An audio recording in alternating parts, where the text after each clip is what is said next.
Ce pêcheur a les pieds en Suisse, tout en pêchant dans le Doubs français. Cette image résume à elle seule la complexité du Doubs franco-suisse. Ce jour-là, les responsables de l'association de pêche du secteur avaient rendez-vous avec les nouveaux propriétaires d'un de leurs lots de pêche en France. Cette rencontre a eu lieu à la frontière, car ce sont des Helvètes, membres de l'association de défense de l'environnement ProNatura et déjà propriétaires d'une réserve naturelle de 47 hectares en Suisse. Ils viennent d'acheter 12 hectares en France pour en faire aussi une réserve naturelle. Tout ce qu'on peut voir là sur ce côté-là du Doubs, cette rive gauche, les barres rocheuses, la ligne de crête en fait, fait partie aussi de la réserve. ProNatura gère 700 réserves en Suisse. Son objectif ici à Clairbier est de permettre à des espèces menacées de ne pas disparaître. La loutre ici, je ne sais pas si c'est compatible avec la loutre. En termes de conservation, c'est toujours intéressant d'agrandir les réserves parce que les espèces ont besoin, plus l'habitat est important, plus on a des chances de conserver une population. En achetant ces 12 hectares de forêt qui longent le Doubs côté France, les Suisses deviennent de fait propriétaires du droit de pêche. Après réflexion, ils ont décidé de continuer de le louer à l'association La Franco-Suisse.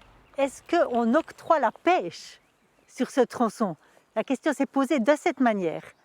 C'est vrai que c'est une façon aussi de se rallier avec des buts communs, des objectifs communs, parce que pêche et protection de la nature ont toujours été alliés par rapport à la santé du Doubs.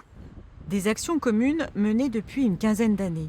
Et comme les Suisses, pour des raisons sanitaires, ne peuvent pas encore se rendre dans leur nouvelle réserve française, ce sont les locataires qui nous ont conduits dans ce havre de paix et de biodiversité.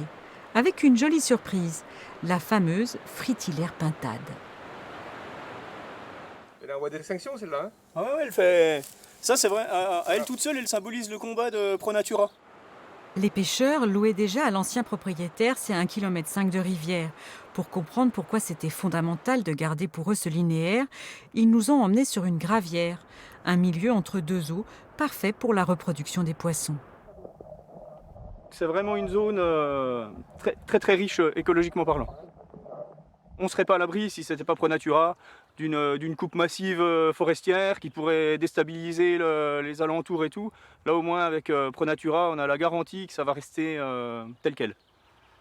ProNatura, ils sont axés sur des espèces animales et végétales qui sont de la forêt. Nous, en complément, on a une gestion patrimoniale sur les espèces de poissons qui est compatible parce que chacun a son but de préserver la biodiversité en global sur cette partie du Doubs.